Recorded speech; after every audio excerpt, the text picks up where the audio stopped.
शर्म समाज को सारी पार्टियों से नाराज, मतलब सारी ही पार्टियां गलत है, बहिष्कार करना चाहिए। उसके आगे बिल्कुल भी कभी भी उसको कोई वोट बैंक कुछ नहीं देना चाहिए और बिल्कुल अपनी बात को एक अलग तरीके से रखना चाहिए, क्योंकि ये चीज़ें जो है नेता किसी का भला नहीं कर सकते। कोई भी ये जितने भी आए हैं हमारे MP वगैरह, ये किसी भी का भला नहीं करता। ये समाज के विपरीत चलते हैं। समाज एक साइड चलता है तो ये उल्टे चलते हैं। क्या ये जरूरी है कि चमड़े का जो व्यक्ति काम करता है उसका बच्चा भी चमड़े का ही काम करे? नहीं, ये कोई ज़रूरी नहीं है। जैसे कर्म इंसान करता है, कर्मों से ही शुद्ध होता है इंसान। तो आप मानते हैं कि कोई व्यक्ति यदि पढ़ा लिखा है और योग्य है, जैसे डॉक्टर अम्बेडकर काफ़ी पढ़े लिखे व्यक्ति थे, विद्वान भी थे, लेकिन मैं बहुत सी चीज़ों पर ना तो डॉक्टर अम्बेडकर से सहमत हूँ, ना पेरियार से सहमत हूँ, ना फूले से, लेकिन ये बुद्धिजीवी व्यक्ति थे, बुद्धि इनमें थी। तो क्या यदि वो व्यक्ति योग्य है, उसके कर्म अच्छे हैं, क्या उसे मौका नहीं मिलना चाहिए किसी मंदिर में या कहीं पर भी? देखिए, जो भी व्यक्ति इस योग्य है उसको मौका मिलना चाहिए और देना भी चाहिए, क्योंकि वही जो आदमी होते हैं, ऐसे जो आदमी बुद्धिमान जीव होते हैं, वही समाज की सेवा कर सकते हैं। वो चाहे वो किसी जाति का, उस पर कोई जाति बंधन नहीं होता कि वो उस जाति से है या उस जाति से है, वो किसी भी जाति का हो सकता है, लेकिन वो बुद्धिमान जीव होगा तो समाज की जो है वो सेवा करेगा वो इस चीज़ को। किसी पार्टी को वोट देंगे, किसी राजनीतिक दल को, या फिर आप बहिष्कार करेंगे इन दलों का, इन्हें वोट नहीं देंगे आप? नहीं, हम इनको कोई को वोट नहीं देंगे। हम अपने गांव में अपने वैसे भाईचारे के सिस्टम को बनाएंगे, कोई नया समाज लेके आएंगे, हम नई क्रांति लेके आएंगे, नया कोई न कोई इस उभरते हुए विश्व में जो आजकल ये ज्वाला चल रही है, इसमें कोई न कोई मसीहा, नई पार्टी, नई कोई न कोई आएगा। देश का स्वर्ण समाज इस समय जंतर मंतर पर पहुंच चुका है और उसका कारण है कि बहुत समय से, और या फिर कहें कि आज़ादी के बाद से में कोई भी एक ऐसा कानून नहीं लाया गया जो कि स्वर्ण समाज के हित में हो। हाँ, कुछ कानून ऐसे जरूर बनाए गए जो कि स्वर्ण समाज के विरोध में हो, और इस प्रकार के कानून हैं जिनकी वजह से स्वर्ण समाज को अवहेलना का सामना करना पड़ रहा है, स्वर्ण समाज को अपमान का सामना करना पड़ रहा है, और स्वर्ण समाज को कहीं ना कहीं पीछे धकेलने का काम ये कानून कर रहे हैं। और इसे लेकर अब ब्राह्मण समाज जागरूक हो चुका है, वैश्य समाज जागरूक हो चुका है, क्षत्रिय समाज जागरूक हो चुका है, और पूरा स्वर्ण समाज ये UGC आरक्षण और SC ST एक्ट जैसे कानूनों के विरोध में आ चुका है। तो इस पर बात करने के लिए हमारे साथ ब्राह्मण समाज से हैं और परिचय अपना खुद देंगे कि क्या कुछ नाम है इनका और किस पद पर ये किसी संस्था से या किसी भी प्रकार के संगठन से ये जुड़े हुए हैं। पहले परिचय दीजिए अपना। मैं justice right vice president Ramesh Sharma, Panipat block समिति से बोल रहा हूँ। तो ये समाज की जो समस्याएं हैं, ये हमारी गवर्नमेंट के हिसाब से है। जो हमारी गवर्नमेंट है वो ही हमें आपस में इन चीज़ों की तुलना करती है। अगर गवर्नमेंट हमें सही डायरेक्शन और सही हमारे हितों की बात करे तो समाज ये जितने भी है ये शांतिपूर्ण रहे, और जैसे ये समाज शांतिपूर्ण रहेगा तभी हमारा आपस में भाईचारा बनेगा। क्योंकि गवर्नमेंट अपने बैंक वोट के लिए किसी न किसी को कोई न कोई चिंगारी भड़काती रहती है, किसी के विपरीत। ये गवर्नमेंट अपना लक्ष्य पूरा करने के लिए हर चीज़ करने के लिए तैयार होती है। ये आपस में भिड़ाने का काम, भ्रष्टाचार करने का काम, पब्लिक के अत्याचार करने का काम, जो भी काम करती है गवर्नमेंट करती है, प्रशासन करता है, क्योंकि इनमें अपना ही कोई तत्व इनका छुपा होता है। और पब्लिक इतनी अनजान है कि उस असली मुद्दे तक वो पहुंच नहीं पाती। जब तक उसका असली मुद्दे तक वो पब्लिक पहुंचती है तब तक बहुत देर हो चुकी है। तो मैं तो यही कहूँगा कि जो पब्लिक है, जो समाज है, वो एकजुट होने की और इनकी नीतियों को जानने का, जो गवर्नमेंट की नीतियां हैं इनको जानने के लिए, इनको ध्यानपूर्वक देखने के लिए और अपने विवेक से काम करने के लिए ये सोचें कि ये जो हमारा समाज है ये किस दिशा में जा रहा है। पहले गांव में हर आदमी इकट्ठा रहता था, उसमें हर जाति 36 बरादरी एक समान रहती थी। जब से ये गवर्नमेंट बनना, अलग अलग रीति आई हैं इसमें, भाजपा की, कांग्रेस की, अलग अलग जब तक ये पार्टियां बनी हैं जब तक ही ये सारा खेल खराब हुआ है। अब हम फिर से अगर हम गांव की बातें करें तो गांव में आज भी वो अवस्था है, आज भी वो भाईचारा है जो कि पहले जैसा है। शर्मा जी, आप ये नहीं मानते कि डिस्क्रिमिनेशन था? मैं पहले दलित समाज की बात कर लूँ, जिसमें बहुत सी ऐसी बिरादरियां हैं जो जिनके साथ वाकई में डिस्क्रिमिनेशन यानी कि जातिगत भेदभाव होता था। कल परसों की ही घटना पलवल के गांव में वाल्मीकि समाज की लड़कियां जो है वो मंदिर में पूजा अर्चना करने गई थी और उनको वहां पर पूजा अर्चना करने से रोका गया और जाति सूचक शब्दों का इस्तेमाल किया गया। देश में ऐसी बहुत सी घटनाएं सामने आती हैं। तो ये घटनाएं ऐसी है, ये करवाई जाती है, घटनाएं वास्तव में नहीं होती। ये किसी न किसी जो पार्टियां होती है उनमें कहीं न कहीं उनका कोई एक तत्व छिपा होता है, लेकिन पब्लिक उस चीज़ को मानती नहीं है। आगे किसी न किसी चीज़ को करके वो उस चीज़ को दर्शाते हैं। लेकिन ये हुआ गलत है कि जब मान ले कोई भी परमात्मा है या किसी भी जो परमात्मा ने चीज़ें हैं वो सभी इंसानों के लिए एक है। जब हम सभी वो चीज़ की धारणा आराधना करेंगे तो वो समझो एक है, उसके लिए कोई भी अलग अलग नहीं है। शर्मा जी चलिए ये तो हम मानते हैं, आप भी मानते हैं, हमें पता और सभी मानते हैं कि जो सो कॉल्ड दलित समाज है उसके साथ कास्ट डिस्क्रिमिनेशन होता है। लेकिन क्या स्वर्ण समाज के साथ भी, क्या ओबीसी समाज के साथ भी डिस्क्रिमिनेशन होता है? क्योंकि ओबीसी का तो सरकार ने मान लिया यूजीसी कानून लाकर, लेकिन स्वर्ण समाज के साथ ये कब माना जाएगा कि इनके साथ भी डिस्क्रिमिनेशन होता है? इन्हें भी, जो कि आप किसी भी जनसंचार के माध्यम पर सुन सकते हैं कि इन्हें भी गालियां दी जाती है, इनका भी अपमान किया जाता है, इन्हें भी प्रताड़ना सहनी पड़ती है, उसको कोई मानने के लिए तैयार नहीं है। देखिए समाज जब भी हमारे को ये पदवी, जब समाज ने ही दी हुई पदवी है, कोई परमात्मा की दी हुई पदवी नहीं है, लेकिन ब्राह्मण शुरू से ही श्रेष्ठ रहा गया है, शुरू से ही उसको पूजनीय माना गया है, शुरू से ही उसने भक्ति भाव सब चीज़ उसके अंदर थी। लेकिन वही चीज़ है कि अगर वो अपने कर्म को ठीक रखता है तो आज भी वो पूजनीय लायक है। आप इसे जाति के आधार पर, जन्म के आधार पर मानते हैं? इसको जन्म के आधार पर अगर हम चाहेंगे तो ये जन्म के आधार पर ये जो ब्राह्मण है वो शुरू से ही शुद्ध और शाकाहारी होते हैं।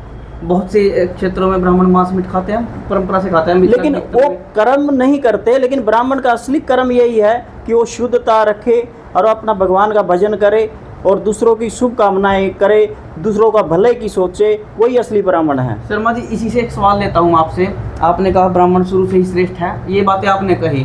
बहुत से बड़े बड़े आचार्य ये बातें कहते हैं कि हम श्रेष्ठ हैं, हमें ही कथा करने का अधिकार है, हमें ही पूजा पाठ करने का, हमें ही यज्ञ करने का अधिकार है, करवाने का अधिकार है।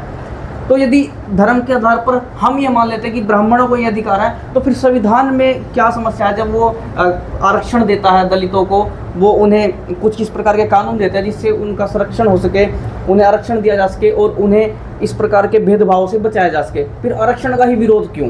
देखिए जब समाज ने हमारे को ये सारी चीज़ें दी, ये एक सभी को एक निशानी दी थी कि ब्राह्मण की निशानी, दलित की निशानी, बनिए की निशानी, क्षत्रिय की निशानी, ये एक पहचान बनाई गई थी।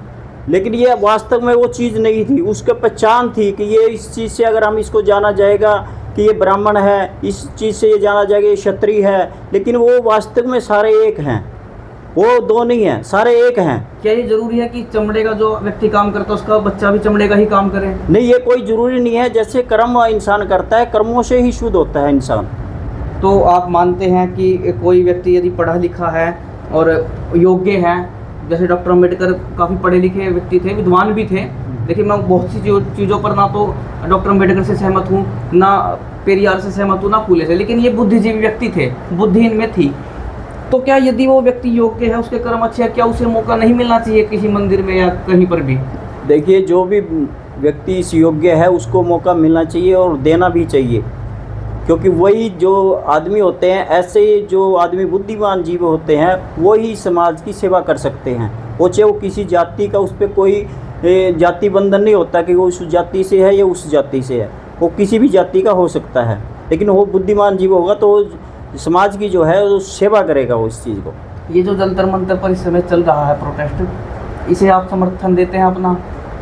अगर ये तो समर्थन, अगर हम ये कहते हैं कि जब भी अगर ऐसी अवस्था आती है तो सभी को इस चीज़ के बारे में सोचना चाहिए और अपने विवेक से सोचना चाहिए कि ये गवर्नमेंट का काम है या ये जनता का काम है या ये सुलझाता करने का काम है, ये आपस में बैठ के बात करने का काम है। शर्मा जी एक सवाल मेरे मन में बड़ा आता है। चलिए मैं ये तो कहता हूँ कि भाई मैं आरक्षण के समर्थन में हूँ, या शंकराचार्य या रामभद्राचार्य जो ये प्रवचन करते हैं कि ब्राह्मण को ही अधिकार है, मान लिया, लेकिन कानून ये भी कहता है, आप देखिए बहुत से किसी के माइनस में अंक आए हैं, उसका भी सिलेक्शन हो गया जो कि उस चीज़ के योग्य नहीं था जो उसने वो अर्जित की हैं।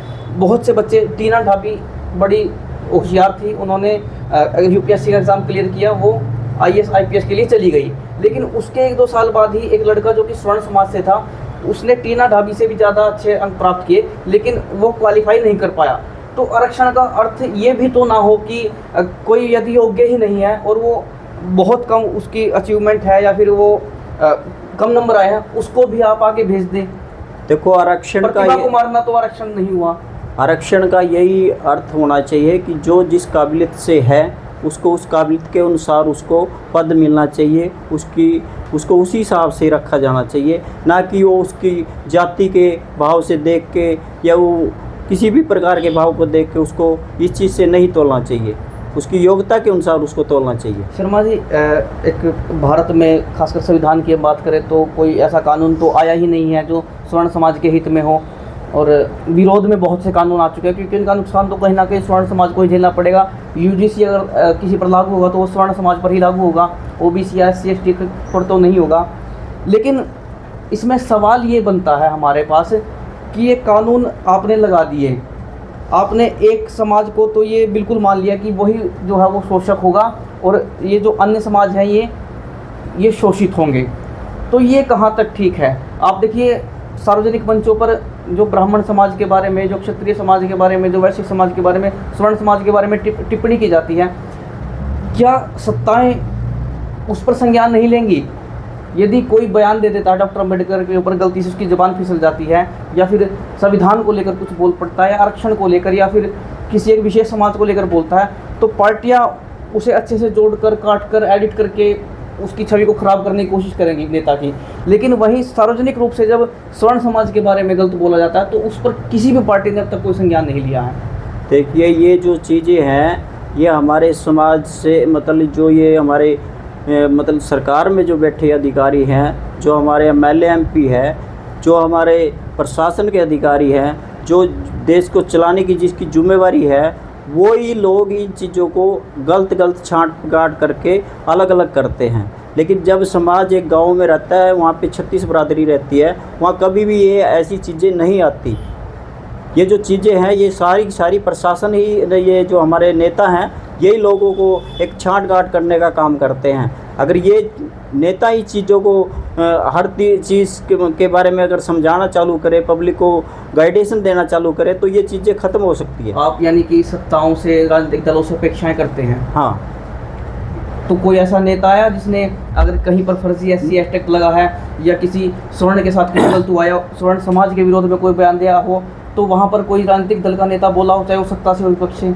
देखो, ये नेता लोग जो हैं आपका कभी भी भला करने वाले नहीं हैं, तो फिर आप इनसे अपेक्षाएं क्यों करते हैं? हाँ, ये नेता एमएलए एमपी कोई भी अगर एक पद पे बैठ जाता है, वो आपका कोई भी भला नहीं करेंगे। भला वो इंसान करेगा जो आपके गांव का होगा, गांव के मर्यादाओं को समझता होगा, या शहर का होगा तो शहर की मर्यादाओं के भाईचारे को समझता होगा, और यही आदमी आपके काम आ सकता है, अन्यथा आपके काम कोई आने वाला नहीं है। ये सारे के सारे गलत इंसान हैं, भ्रष्टाचार इंसान हैं। इनके प्रति जो भाव है पब्लिक का, वो गलत होना चाहिए और समझना चाहिए पब्लिक को कि हमारे असली कौन है और नकली कौन है। लेकिन जिन लोगों के लिए ये खड़े हुए हैं, जिन लोगों के लिए कानून ला रहे हैं, उन्हें क्या दिक्कत है? वो क्यों इनके खिलाफ होंगे? नहीं, उसमें भी कहीं ना कहीं सरकार का अपना कोई दैत्य है, कोई अपना कोई नहीं कोई उसके अंदर अपनी कोई चीज़ सरकार की छिपी है, लेकिन वो किसी को अलग से समझाते नहीं है कि हमारा इसमें क्या अलग है, क्या नहीं अलग है। वो सिर्फ अपना वोट चक्कर है और कुछ नहीं है इससे अलावा उसका। तो शर्मा जी, इस बार स्वर्ण समाज को, क्योंकि आप ये तो नहीं कह सकते कि उसके साथ जाएंगे क्योंकि आप पूरा स्वर्ण समाज नहीं है, लेकिन किसके साथ जाना चाहिए, किस पार्टी के साथ जाना चाहिए, या फिर सभी पार्टियों से स्वर्ण समाज जो है उसको नाराज़ होना चाहिए, क्योंकि कोई भी पार्टी स्वर्ण समाज के हित में अभी तक सामने नहीं आई है? स्वर्ण समाज को सारी पार्टियों से नाराज, मतलब सारी ही पार्टियां गलत है, बहिष्कार करना चाहिए। उसके आगे बिल्कुल भी कभी भी उसको कोई वोट बैंक कुछ नहीं देना चाहिए, और बिल्कुल अपनी बात को एक अलग तरीके से रखना चाहिए, क्योंकि ये चीज़ें जो है नेता किसी का भला नहीं कर सकते। कोई भी, ये जितने भी आए हैं हमारे MP वगैरह, ये किसी भी का भला नहीं करता। ये समाज के विपरीत चलते हैं। समाज एक साइड चलता है तो ये उल्टे चलते हैं। अगर ये समाज बैठने का काम करेगा तो समझो वहाँ से इनको तोड़ने का काम करता है। सरकार का काम ही है तोड़ना, और इससे ऊपर कुछ नहीं है। जब तो आप हाँ, आप किसी पार्टी को वोट देंगे, किसी राजनीतिक दल को, या फिर आप बहिष्कार करेंगे इन दलों का, इन्हें वोट नहीं देंगे आप? नहीं, हम इनको कोई को वोट नहीं देंगे। हम अपने गांव में अपने वैसे भाईचारे के सिस्टम को बनाएंगे, कोई नया समाज लेके आएंगे, हम नई क्रांति लेके आएंगे, नया कोई न कोई इस उभरते हुए विश्व में जो आजकल ये ज्वाला चल रही है, इसमें कोई न कोई मसीहा, नई पार्टी, नई कोई न कोई आएगा, समाज को सुधारने वाला भी आने वाला है। क्योंकि इतना भ्रष्ट समाज हुआ पड़ा है, तो इसको समाज को सुधारने वाला भी कोई नई पार्टी आने को जरूर आएगी, और इन चीज़ों का अंत भी होगा। रमेश शर्मा हमारे साथ हैं और इन्होंने अपने मन की बात रखी, और ये बात इस देश के करोड़ों स्वर्णों के मन में है। क्योंकि जब से ये राष्ट्र स्वतंत्र हुआ तब से स्वर्ण समाज के हित में कोई कानून नहीं आया। मैं बार बार यही बात दोहरा रहा हूँ। उसके विरोध में कानून जरूर आए हैं। लोग कहते हैं कि अगर यूजीसी का विरोध हो रहा है तो स्वर्ण समाज ओबीसी समाज का विरोध कर रहा है, लेकिन इसका नुकसान तो कहीं ना कहीं स्वर्ण समाज को ही भुगतना पड़ेगा, तो विरोध भी वही करेगा। और खैर, हम इस वीडियो में यहाँ तक आपको बता रहे हैं। आगे भी हम स्वर्ण समाज के लोगों से मिलने का प्रयास करेंगे, उनसे जानने का प्रयास करेंगे कि जो ये मुद्दा इस समय इस राष्ट्र में चल रहा है, और ख़ासकर क्योंकि आंखों देखिए डिस्क्रिमिनेशन है, दलित समाज इसका शिकार होता है, लेकिन जब ब्राह्मण समाज, जब क्षत्रिय समाज, जब वैश्य समाज इसका शिकार होता है, तो उसे शायद डिस्क्रिमिनेशन में, भेदभाव में, या उसे शोषण में नहीं गिना जाता। तो आपका इस पर क्या कुछ कहना है वो हमें कमेंट बॉक्स में अपनी राय ज़रूर दें। वीडियो को ज़्यादा से ज़्यादा शेयर करें।